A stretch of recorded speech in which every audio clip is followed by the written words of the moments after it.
ఖాళీ చేయాల కానీ 1Bలో ఎక్కించారు.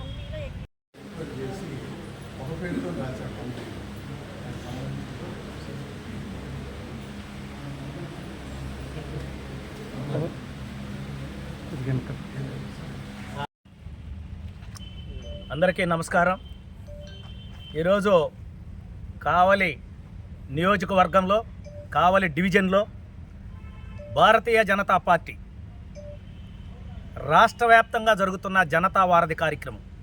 జనతా వారధి అంటే ప్రభుత్వానికి ప్రజలకు మధ్య అనుసంధానం ఉంటూ ప్రజా సమస్యల పరిష్కారం విషయంలో భారతీయ జనతా పార్టీ కార్యకర్తలు అందరూ కూడా ప్రభుత్వ అధికారుల దృష్టికి తీసుకెళ్ళి దీర్ఘకాల సమస్యలు కానీ, ప్రస్తుతం రైతులు ఎదుర్కొంటున్న సమస్యలు కానీ, భూ సమస్యలు కానీ, అలాగనే ఎక్కడైనా నగర ప్రాంతంలో అలాగనే గ్రామీణ ప్రాంతాల్లో ఏ అయినా ప్రజా సమస్యలను పరిష్కరించేదానికి మేమందరం కూడా కృషి చేయడం జరుగుతుంది.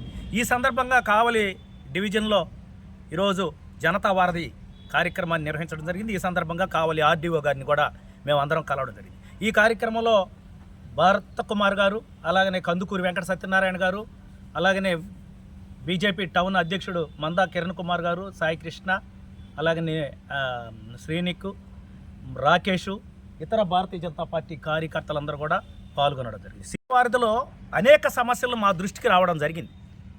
ముఖ్యంగా సర్వే నంబర్లలో తేడా రావటం కానీ, అలాగనే పురినిలో ఒక సమస్య వచ్చింది, అలాగనే ఇంజమూరులో ఒక సమస్య వచ్చింది. ఇవి చాలా కాలాల నుంచి అధికారుల దృష్టి తిరుగుతూ ఉంటారు. గత ప్రభుత్వంలో జరిగిన తప్పిదం ఇప్పుడు సరిదిద్దాల్సి వచ్చింది. అయితే మేము కూటమి ప్రభుత్వంలో ఉన్నాం కాబట్టి ప్రజలకు అందుబాటులో ఉంటూ ప్రజా సమస్యల్ని పరిష్కరించేదానికి మేము కృషి చేస్తున్నాం. అధికారులు కూడా అక్కడక్కడ కొంత నిర్లక్ష్యంగా ఉన్నా కూడా వాళ్ళని మేము కలిసి ఆ సమస్యను పరిష్కరించేదానికి పనిచేయమని చెప్పి అడుగుతున్నాం. కాబట్టి మేము ప్రజలకు ఒకే విజ్ఞప్తి చేస్తున్నాం. మీ సమస్యలు ఏమన్నా ఉంటే మా భారతీయ జనతా పార్టీ కార్యాలయానికి రండి, లేదా మా భారతీయ జనతా పార్టీ నాయకుల దగ్గరికి రండి, లేదా కార్యకర్తల దగ్గరికి రండి. మీ గ్రామీణ ప్రాంతాల్లో కానీ, నాకు పట్టణంలో కానీ ఎక్కడన్నా మీ సమస్యలు మా దృష్టికి తీసుకొస్తే మేము మీకు అందుబాటులో ఉండి మీ సమస్య పరిష్కారం అయ్యే వరకు మా ద్వారా, మా జిల్లా అధ్యక్షుడు వంశీధర్ రెడ్డి గారి ద్వారా, లేదా రాష్ట్ర అధ్యక్షుడు పివిఎన్ మాధవ్ గారి ద్వారా మీ సమస్యలు పరిష్కరించుకుంటాం. కాబట్టి మేము తప్పకుండా మీ సమస్యల పరిష్కారం కోసమే మేము అందరం కూడా పనిచేస్తాం. అయితే గత వారంలో హౌసింగ్ సమస్యలు చాలామంది మా దృష్టికి తీసుకొచ్చారు. కావలి డివిజన్లో గత ప్రభుత్వంలో హౌసింగ్ వాళ్ళు అధికారులు చేసిన నిర్లక్ష్యం, వాళ్ళు చేసిన కుంభకోణాన్ని ఎలుకలోకి తీసుకురమ్మని చెప్పి మేము ఆర్డీఓ గారికి లాస్ట్ టైం ఇచ్చాం. ఇప్పుడు దాని మీద నత్తనడక నడుస్తుంది. అధికారులు వెంటనే చర్యలు తీసుకోవాలి.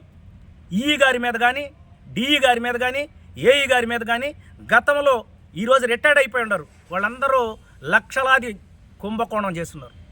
ఆ కుంభకోణం మీద విజిలెన్స్ జరిపించమని ఆర్డీఓ గారికి చెప్పాము. ఖచ్చితంగా హౌసింగ్లో జరిగిన కుంభకోణంలో ఏ అధికారులు అయితే బాధ్యులు ఉన్నారో వాళ్ళ దగ్గర నుంచి రికవర్మెంట్ చేసి, ఎవరైతే ఇప్పుడు ఒక ఇల్లు ఇస్తే ప్రభుత్వం 20 సంవత్సరాలు మళ్ళీ ఇల్లు ఉండదు, వాళ్ళకి చాలా ఇబ్బందులు పడుతున్నారు హౌసింగ్ హోల్డర్స్. కాబట్టి ఇనుము ఒక పక్క దోపిడీ జరిగింది, అధికారులే వాళ్ళ ఇష్టం వచ్చినట్టు చూసుకున్నారు. సిమెంట్ ఒక పక్క, ఇన్ని రకాలుగా జరిగింది. మేము అధికారులని కూడా అడుగుతున్నాం, దీని మీద పక్కాగా విచారణ జరిపి వాళ్ళ దగ్గర నుంచి ఆ అమౌంట్ని రికవర్ చేయాలా, లేదంటే వాళ్ళని ఖచ్చితంగా కారాగారానికి పంపించాలని చెప్పి మేము భారతీయ జనతా పార్టీ తరపున చేస్తున్నాం. ఇది కూటమి ప్రభుత్వం, అవినీతి లేని కుటుంబం, అవినీతి లేని కూటమి ప్రభుత్వంలో ఉండే ఎన్డీఏ కూటమి, బీజేపీ, జనసేన, తెలుగుదేశం నాయకులు కానీ, కార్యకర్తలు కానీ, మా శాసనసభ్యులు కూడా అవినీతి లేకుండా దీని మీద చర్య తీసుకోవాలని చెప్పి చెప్తున్నాడు. కాబట్టి మేము శాసనసభ్యుల దృష్టికి కూడా తీసుకెళ్తాం. కాబట్టి దీని మీద బాగా చర్యలు తీసుకొని అధికారుల మీద నిఘా పెట్టి ఉండాలని చెప్పి కోరుకుంటున్నాం. ధన్యవాదాలు.